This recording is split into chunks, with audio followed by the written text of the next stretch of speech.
Hello friends, இன்னைக்கு நம்ம பார்க்க போகிறது ஜாப்பனியன் மீ சீரீஸான the rising of the shield hero season 2 episode 6 தான் இன்னைக்குள்ள வீடியோவில் பார்க்க போகிறோம். உங்களுக்கு இந்த வீடியோ பிடிச்சிருந்தது அப்படின்னா லைக் பண்ணிட்டு அப்படி மறக்காம நம்ம சேனலை சப்ஸ்கிரைப் பண்ணிருங்க. இதுக்கப்புறமா தான் ஸ்டோரி ரொம்பவே இன்ட்ரெஸ்டிங் ஆகும் அண்ட் ஸ்டோரி லைன் ரொம்பவே டிஃப்ரெண்டாகவும் போக ஆரம்பிக்கும். கண்டிப்பாக உங்களுக்கு பிடிக்கும்னு நினைக்கிறேன். சரி வாங்க நம்ம வளவலன்னு பேசிக்கிட்டு இருக்காம இன்னைக்குள்ள கதைக்குள்ள போக ஆரம்பிக்கலாம். இன்னைக்கு நம்ம பார்க்க போகிறது the rising of the shield hero season 2 episode 6. என்னது அப்படின்னா ஓஸ்ட் தான் அந்த ஸ்பிரிட்டோட சேவா அப்படின்னு சொல்லி ரஃப்டாலியா ஷாக் ஆகுறா. நீங்க அவளை ஃபர்ஸ்டே கொண்டிருந்தீங்கன்னா இவ்வளவு தூரத்துக்கு பெரிய பிரச்சனையே இல்ல அப்படின்னு சொல்லி அந்த கியோ சொல்றான். இப்போ அந்த ஸ்பிரிட்டோடஸ் வந்து ரிவைவ் ஆயிடுச்சு. அது திரும்பவும் அசைய ஆரம்பிச்சு எல்லாத்தையும் அட்டாக் பண்ண ரெடி ஆகுது. வெளியே இருக்கிற சோல்ஜர்ஸ் எல்லாம் கண்டிப்பா தனியா எதுவுமே பண்ண முடியாது. இதோட அந்த பவர் சோர்ஸான அந்த கிறிஸ்டலுக்கு ஒரு ப்ரொடெக்டிவ் பேரியர் வருது. இந்த ஸ்பிரிட்டோடஸோட தலையவும் ஹார்ட்டையும் திரும்பியும் ஒரே நேரத்தில் டிஸ்ட்ராய் பண்ணாதான் இந்த ஷீல்ட் ரிமூவ் ஆகும் அப்படின்னு சொல்லி ஓஸ்ட் சொல்றான். ஆனா திடீர்னு எப்படி ஸ்பிரிட்டோடஸ் இவ்வளவு ஃபாஸ்டா ரிவைவ் ஆச்சு அப்படின்னு நம்ம ஹீரோ யோசிக்கும் போது அதுக்கு காரணம் இந்த 3 முட்டாள் ஹீரோஸும் அவங்க கார்டினல் வெப்பன்ஸ்ல இருந்து தான் எனக்கு பவர் கிடைக்கிறதுனால இது இப்ப ரொம்பவே பவர்ஃபுல்லா இருக்கு அப்படின்னு கியோ சொல்றான். போ ஹீரோவான ஈட்ஸுக்கியோ இருக்கிறது நினைச்சு ரீஷியா கொஞ்சம் வருத்தப்படுறா. இவ்வளவு தூரம் நீங்க கஷ்டப்பட்டு உள்ள வந்ததுக்காக உங்களுக்கு ஃப்ரண்ட் ரோ சீட் கொடுக்குறேன், வெளியே என்ன நடக்குன்னு பாருங்க அப்படின்னு சொல்லி கியோ காமிக்கிறான். அது திரும்பவும் லாங் ரேஞ்ச் அட்டாக்கை யூஸ் பண்ண போகவோ டக்குன்னு பார்த்தா பிலோலியல் குயின் விட்டோரியா அந்த இடத்துக்கு வந்துருதா. விட்டோரியாவோ ஒரு லெஜெண்டரி கார்டியன் பீஸ்ட் தான் அப்படிங்கிறதுனால அவ ஓரளவுக்கு தாக்கு பிடிக்கிறா. விட்டோரியா இப்ப அந்த ஸ்பிரிட்டாடஸ் கூட சண்டை போட ஆரம்பிக்கிறா. விட்டோரியா இங்க என்ன பண்றா அப்படின்னு சொல்லி குயின் ஆச்சரியப்படுதா. லேட்டா வந்ததுக்கு என்ன மன்னிச்சுக்கோங்க, இதுல நான் உங்களுக்கு ஹெல்ப் பண்றேன்னு அவங்க சொல்றாங்க அப்படின்னு சொல்லி ஃபீலோ மூலியமா விட்டோரியா வந்து நம்ம ஹீரோ கிட்ட பேசுறா. இதோட தலையை வெட்டுறதை நான் பாத்துக்கிட்டதா, ஹார்ட்டை நீங்க வெட்டுங்க அப்படின்னு சொல்லி விட்டோரியா சொல்றா. என் மூலியமா கம்யூனிகேட் பண்ணி 2 பேரும் ஒரே நேரத்துல அட்டாக் பண்ணணும்னு அவங்க சொல்றாங்க அப்படின்னு ஃபீலோ சொல்றா. பிலோலியல் குயின் வந்தா மட்டும் என்ன தடுத்துற முடியுமா என்ன அப்படின்னு கியோ கேட்கவும் அந்த வேர்ல்டோட 3 ஹீரோஸும் இப்ப வந்திருந்தாங்க. இந்த வேர்ல்டு அழியணும்னு தானே நீங்களும் நினைக்கிறீங்க அப்படின்னு சொல்லி கியோ கேட்கவும் ஆமா அப்படின்னு சொல்லி கிளாஸ் சொல்றா. அப்படின்னா எனக்கு நீங்க ஹெல்ப் பண்ண வேண்டியதுனா அப்படின்னு கியோ கேட்கவும் எங்களால அது முடியாது, ஏன்னா இந்த வேர்ல்டு அழிக்கிறது வேற, ஒன்னு நாங்க அழிக்கிறது வேற, நீ பண்றது தப்பு, இதை நிறுத்தணும்னு சொல்லி உன்னோட கார்டினல் வெப்பன் கத்துறது கேட்கலையா அப்படின்னு சொல்லி கிளார்க் கேட்கவும் என்னோட கார்டினல் வெப்பன் பேச்செல்லாம் நான் கேட்க மாட்டேன், அதுதான் என்னோட பேச்ச கேட்கணும் அப்படின்னு சொல்லி கியோ அவனோட கார்டினல் வெப்பனான அந்த புக்கை யூஸ் பண்ணி அட்டாக் பண்றான். ரஃப்டாலியாவும் ஃபீலோவும் போய் அட்டாக் பண்ணா அந்த ஸ்பிரிட்டாடஸோட அதே ப்ரொடெக்டிவ் பேரியர் இவனையும் ப்ரொடெக்ட் பண்ணுது. உங்க வேர்ல்ட்ல இருக்கிற ஹீரோஸோட பவரை யூஸ் பண்ணி நான் எனக்கும் பேரியரை யூஸ் பண்ணிக்கிட்டேன் அப்படின்னு நம்ம சொல்றான். ஈட்ஸுக்கு வழியில துடிச்சிட்டு இருக்கிறத பார்த்து போதும் நிறுத்து அப்படின்னு சொல்லி ரீஷியா சொல்றா. இங்க வெளியே ஸ்பிரிட்டாடஸ் சோல்ஜர்ஸ் எல்லாரையும் அட்டாக் பண்ண போகவும் விட்டோரியா வந்துட்டு அவளோட மேஜிக் யூஸ் பண்ணி எல்லாரையும் ப்ரொடெக்ட் பண்ணிட்டு இருக்கா. நம்ம எல்லாரும் இங்க இருந்து போயிடலாம் அப்படின்னு சொல்லி குயின் சொல்லவோ ஏன் அப்படின்னு சொல்லி கிளார்க் கேட்கறா. நம்ம இங்க இருந்தா விட்டோரியாக்கு தான் இடைஞ்சலா இருப்போம், அவளோட ஃபுல் பவர் அவளால யூஸ் பண்ண முடியாதுன்னு சொல்லவோ சோல்ஜர்ஸ் எல்லாம் அங்க இருந்து கிளம்புறாங்க. இங்க கியோ கூட எல்லாருமே ஃபைட் பண்ணிட்டு இருக்காங்க. நாங்க போய் அந்த ஹார்ட் அழிக்கிறோம் அப்படின்னு சொல்லி கிளாரோட டீம் சொல்லவோ உடனே அதுக்கு போறதுக்கான பாதையை திறக்க போறா. அவ்வளவு ஈஸியில உங்களை விட்டுருவேன் நினைச்சீங்களா அப்படின்னு சொல்லி கியோ வந்துட்டு இப்ப அந்த கிராவிட்டி மேஜிக் யூஸ் பண்றான். கிராவிட்டி மேஜிக் ஸ்பிரிட்டாடஸோட அதை எப்படி இவன் யூஸ் பண்றான் அப்படின்னு நம்ம ஹீரோ ஆச்சரியப்படுதான். ஸ்பிரிட்டாடஸ் கலெக்ட் பண்ணி வச்சிருக்கிற அந்த சோல்ஸோட பவரை கியோ எடுத்துக்கிட்டான். இதெல்லாம் வேவ்ஸ் தடுக்கிறதுக்காக இல்ல, என்னோட பவரை அதிகமாக்கிக்கிறதுக்காக அப்படின்னு சொல்லி அவனோட பவரை அந்த சோல்ஸை வச்சு அதிகமாக்கிக்கிறான். ப்ளீஸ் இப்படி பண்ணாத, நிறுத்து அப்படின்னு ஓஸ்ட் சொல்லுவோம். நீ சொன்னா நிறுத்துறதுக்காக நான் இவ்வளவு தூரம் பண்ண என்ன ஷீல்டு ஹீரோ அமைதியா இருக்க, மத்த நாளெல்லாம் பெரிய இவன் மாதிரி ஹீரோய்க்கு ஏதாச்சும் பண்ணுவேன் அப்படின்னு கியோ நம்ம ஹீரோவை போட்டு அடிக்கவோ என் மாஸ்டர் மேல கால வைக்காத அப்படின்னு சொல்லி ரஃப்டாலியா கொஞ்சம் அழ ஆரம்பிக்கிறா. மாஸ்டர் அடிக்காத அப்படின்னு சொல்லி ஃபீலோவா அழ ஆரம்பிக்கிறா.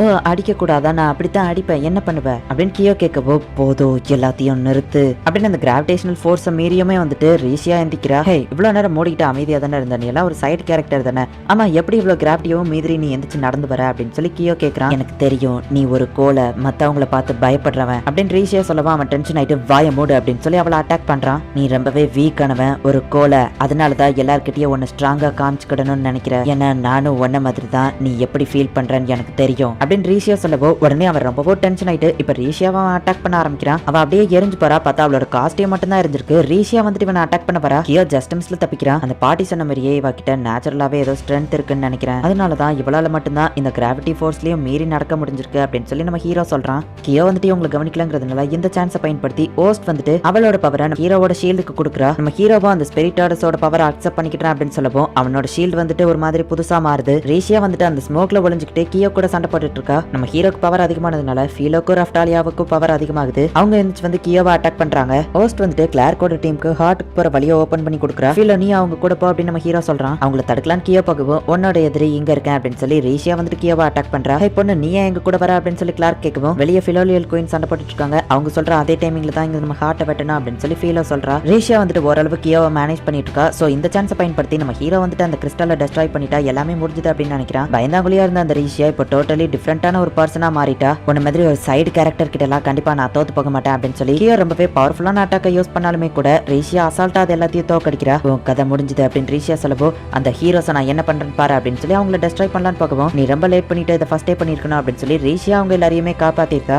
கதை முடிஞ்சது அப்படின்னு சொல்லி அவன் கழுத்துல கத்திய வைக்கவும் அவன் அதுல இருந்து தப்பிச்சு இந்த கியோக்கு எப்பவோ தோல்விகளே கிடையாது அப்படின்னு சொல்லி அவளை அட்டாக் பண்றான். ஆனா ரீஷியா வேற லெவல்ல ஃபைட் பண்றா. ஷீல்ட் ஹீரோ இதுதான் சரியான சான்ஸ், என்ன கொன்னு இது எல்லாத்தையும் ஸ்டாப் பண்ண அப்படின்னு சொல்லி ஓஸ்ட் சொல்லவும் நம்ம ஹீரோ கொஞ்சம் தயங்குறான். ஹார்ட்டோட அந்த செக்யூரிட்டி சிஸ்டம் ஆக்டிவ்ல தான் இருக்கு, சீக்கிரம் இதை முடிக்க சொல்லி விக்டோரியா சொல்றாங்க அப்படின்னு சொல்லி ஃபீல சொல்றா. அந்த ஸ்பிரிட்டோட ரொம்பவே பவர்ஃபுல்லான அட்டாக் கிரியேட் பண்ண போது இதை நான் டாச் பண்ண அது சிட்டியை தான் போய் அட்டாக் பண்ண என்ன பண்றது அப்படின்னு விக்டோரியா யோசிக்கிறா. பார்த்தா அந்த பெரிய லெவல் மேஜிக்கான மல்டி மேஜிக் கேஸ்டிங்கை யூஸ் பண்றாங்க. ஸ்பிரிட்டோடஸ் இப்போ அதை அட்டாக் பண்ண போது ரெண்டுமே கொஞ்சம் ஈக்குவலான பவர்ல இருக்கு. மாஸ்டர் நஃபமி தான் இதை கொடுத்தாங்க குடிங்க அப்படின்னு சொல்லி ஃபீல குடிக்கவும் அதை குடிச்ச உடனே கிளாஸ்க்கு ரொம்பவே பவர் அதிகமாகுது. இங்க என்னதான் இருந்தாலுமே ஸ்பிரிட்டோடஸோட பவர் தான் ரொம்பவே அதிகமா இருக்கு. நம்ம மல்டி கேஸ்டிங் மேஜிக்கை போட்டுமே அது பிரயோஜனம் இல்லை அப்படின்னு சொல்லி கோயின் நினைக்கவோ இல்ல அது எனக்கு ஹெல்ப்ஃபுல்லா தான் இருந்துச்சு அப்படின்னு சொல்லி விக்டோரியா அந்த சான்ஸை பயன்படுத்தி இப்போ அதோட தலையை துண்டா வெட்டி எடுக்கிறா. அதோட தலை இப்போ துண்டு துண்டா சதுருது. ஃபீலோக்காவா இன்ஃபார்ம் பண்ணுவோம், ஃபீலோவா அவங்க கிட்ட சொல்லவும் கிளார்க்கோட டீமும் இப்போ அந்த ஹார்ட்டை டெஸ்ட்ராய் பண்ணிருந்தாங்க. சோ இப்போ அந்த கிறிஸ்டலோட பேரியர் வந்துட்டு கம்ப்ளீட்டா டெஸ்ட்ராய் ஆயிடுச்சு. இல்ல இதுக்கு வாய்ப்பே இல்ல, இப்படிலாம் நான் அழுவேன் நினைச்சீங்களா அப்படின்னு சொல்லி கியோ சொல்றான். பார்த்தா கியோ அந்த கிறிஸ்டலை ப்ரொடெக்ட் பண்றதுக்கு ஃபர்ஸ்டே ஏற்பாடு பண்ணி வச்சுட்டான். இந்த கியோ கண்டிப்பா வில்லத்தனமா ஏதாச்சும் பண்ணுவான்னு எனக்கு தெரியும். சோ அதனால ஷீல்ட் ஹீரோ தயங்காம என்ன அழிச்சிரு அப்படின்னு சொல்லி ஓஸ்ட் சொல்லியிருப்பா. நம்ம ஹீரோனோட ராத் ஷீல்டை கொண்டு வந்து ஓஸ்ட்டை இப்போ டெஸ்ட்ராய் பண்ணலாம் அப்படின்னு சொல்லி நினைக்கிறான். நம்ம ஹீரோக்கு வேற ஆப்ஷன் இல்ல. வேண்டாம் ஷீல்ட் ஹீரோ இப்படி பண்ணாத அப்படின்னு சொல்லி கியோ கத்துறான். நம்ம ஹீரோனோட கேஸ்டிங் ஆரம்பிக்கிறான். ராத் ஷீல்டை நம்ம ஹீரோ யூஸ் பண்ணணும்னா அந்த டார்கெட் மேல நம்ம ஹீரோக்கு கோவமோ வெறுப்போ இருக்கணும். ஆனா ஓஸ்ட் மேல நம்ம ஹீரோக்கு வெறுப்பு வரலங்கிறதுனால அந்த ராத் ஷீல்ட் ஒர்க் ஆக மாட்டேங்கி. நான் ஒரு சைடு பயந்தே போயிட்டு தெரியுமா, கிளைமேக்ஸ்ல எதுவும் ட்விஸ்ட் வந்துருவான், அவ்வளவுதான் உன்னால இதுக்கு மேல என்ன பண்ண முடியும் அப்படின்னு கியோ சிரிச்சிட்டு இருக்கான். ஷீல்ட் ஹீரோ நீ ஜெயிக்கிறதுக்கு எப்பவோ அந்த ஈவில் ஷீல்டை நம்பி இருக்கணும்னு அவசியம் இல்ல, ஹெவன்லி பவர்ஸ் உனக்கு ஹெல்ப் பண்ணும் அப்படின்னு சொல்லி ஓஸ்ட் நம்ம ஹீரோவோட அந்த ஷீல்டையே மாடுலேஷன் பண்றா. ஸ்பிரிட்டோடஸ் ஹார்ட் ஷீல்ட் அப்படின்னு ஒன்று புதுசா வருது. அந்த ஷீல்ட் ஆட்டோமேட்டிக்காவே அந்த ஸ்பிரிட்டோடஸோட ஹார்ட்டை வந்து டார்கெட் பண்ணுது. இல்ல வேண்டாம் வேண்டாம் அப்படின்னு நம்ம ஹீரோ தடுக்க ட்ரை பண்றான். பட் ஆட்டோமேட்டிக்கா அது ஸ்பிரிட்டோடஸோட ஹார்ட்டை லாக் பண்ணி இப்போ ஷூட் பண்ணுது. அதுல இருந்து ரிலீஸ் ஆன அந்த பவர் டைரக்டா வானத்தை நோக்கி போய் மேகத்தெல்லாம் கிழிச்சுக்கிட்டு போகுது. அந்த லெவலுக்கு பவர்ஃபுல்லான ஒரு அட்டாக்ல அந்த கிறிஸ்டல் டோட்டலா டெஸ்ட்ராய் ஆயிருது. ஓஸ்ட்டுமே மூச்சு பேச்சு இல்லாம அப்படியே கீழே விழுந்துருதா. ஓ இதை சாவடிச்சிட்டீங்களா, பட் எனக்கு கவலை இல்ல, ஒருவேளை நீங்க இதை அழிச்சிங்கன்னா கூட எதுக்கோ ப்ரிப்பேர்டா இருக்கட்டுமே சொல்லி சோல்ஸோட பவரை நான் ஆல்ரெடி எடுத்து வச்சிருக்கேன். இந்த சோலோட பவரை வச்சு என்னால என்ன வேணா பண்ண முடியும் அப்படின்னு அதுல ஒரு டிராப்பை ஊத்தவும் ஒரு போர்ட்டல் ஓப்பன் ஆகுது. நெக்ஸ்ட் டைம் ஒன்னு மீட் பண்ணா கண்டிப்பா கொன்றுவ ஷீல்ட் ஹீரோ அப்படின்னு சொல்லி அவன் அங்க இருந்து போறான். ஷீல்ட் ஹீரோ இந்த வேர்ல்டுல இருக்கிற சோல்ஸை நீ திரும்ப எப்படியாச்சும் இங்க கொண்டு வரணும்னு சொல்லி ஓஸ்ட் சொல்றா. ஓஸ்ட் ஒன்னு இந்த நிலைமையில விட்டுட்டு அப்படின்னு நம்ம ஹீரோ சொல்லவும் அவங்க பின்னாடியே நீயும் போ அப்படின்னு சொல்லி ஓஸ்ட் சொல்றா. ஒன்னு என்னால விட்டுட்டு போக முடியாதுன்னு நம்ம ஹீரோ சொல்லவும் இந்த போர்ட்டல் எப்படியோ எங்க வேர்ல்டுக்கு தான் கனெக்ட் ஆகுது, கவலைப்படாத, உங்க சோல்ஸ் எல்லாத்தையும் மீட்டி எப்படியாச்சும் நான் அவங்க உலகத்துக்கு கொண்டு வரேன், அந்த கியோவையோ தடுக்கிறோம் அப்படின்னு சொல்லி மத்த ஹீரோ சொல்றாங்க. போயிட்டு வர கொட்டி பையா அப்படின்னு சொல்லி கிளார்க் சொல்றான். இப்போ வேற வேர்ல்டுல இருந்து வந்த ஹீரோஸ் எல்லாமே அவங்களோட வேர்ல்டுக்கே திரும்ப போயிருந்தாங்க. நம்ம ஹீரோ கிட்ட போகும்போது காஷன் நீங்க இதுக்குள்ள போக கூடாது, கார்டினல் ஹீரோஸ் வேற வேர்ல்டுக்கு போக அனுமதி இல்லை அப்படின்னு சொல்லி காமிக்குது. ஓஸ்ட் அவளோட பவரை யூஸ் பண்ணவும் நம்ம ஹீரோக்கு அங்க போறதுக்கு ஒரு ஸ்பெஷல் பெர்மிஷன் கிடைக்குது. ரஃப்டாலியா ஃபீலோ வாங்க போலாம், நம்மளோட ஃப்ரெண்டோட ஆசையை நம்ம நிறைவேற்றி ஆகணும் அப்படின்னு நம்ம ஹீரோ சொல்றான். சோ அவங்க இங்க இருந்து கிளம்ப போகவும் வெயிட் பண்ணுங்க நானும் உங்க கூட வரேன் அப்படின்னு சொல்லி ரீஷியா சொல்றா. நீ ஈட்சிக்கிய பாத்துக்கோ அப்படின்னு நம்ம ஹீரோ சொல்லவும் ஓஸ்ட் எனக்கும் ஃப்ரெண்டு தான், நான் அவளோட ஆசையை நிறைவேற்ற கூடாதா அப்படின்னு சொல்லி ரீஷியா கேட்கறா. சரி அப்படின்னா வா அப்படின்னு சொல்லி அவங்க 4 பேருமே இப்ப வேற வேர்ல்டுக்கு போறாங்க. ஃப்ரெண்ட் இது கேட்கறதுக்கு ரொம்பவே நல்லா இருக்கு, எனக்கு நெக்ஸ்ட் ஜென்மோன்னு ஒன்று இருந்தா நான் உண்மையிலேயே அவங்களுக்கு ஃப்ரெண்ட்ஸா இருக்கணும், ஷீல்ட் ஹீரோ போற அந்த பாதை ஹாப்பி எண்டிங்கோட முடியணும் அப்படின்னு சொல்லி ஓஸ்ட் நினைக்கிறா. இப்போ அந்த ஸ்பிரிட்டாலஸ் ஓஸ்ட் எல்லாருமே மொத்தமா அழிஞ்சிருந்தாங்க. அது அழிஞ்ச ஒரு மேஜிக் துகள் மாதிரி விழுந்து இந்த மொத்த இடமுமே பச்சை பசேல்னு மாறுது. அது எல்லா இடமும் பரவி எல்லா இடமும் பசுமையா மாறுது. இந்த இடத்துலயே இந்த எபிசோட் முடியுது. இவ்வளவு நாள் மேபி உங்களுக்கு கதை கொஞ்சம் போர் அடிக்கிற மாதிரி தெரிஞ்சிருக்கலாம். ஆனா இப்போ நம்ம ஹீரோஸும் அவன் ஃப்ரெண்ட்ஸும் வேற வேர்ல்டுக்கு போயிருக்காங்க.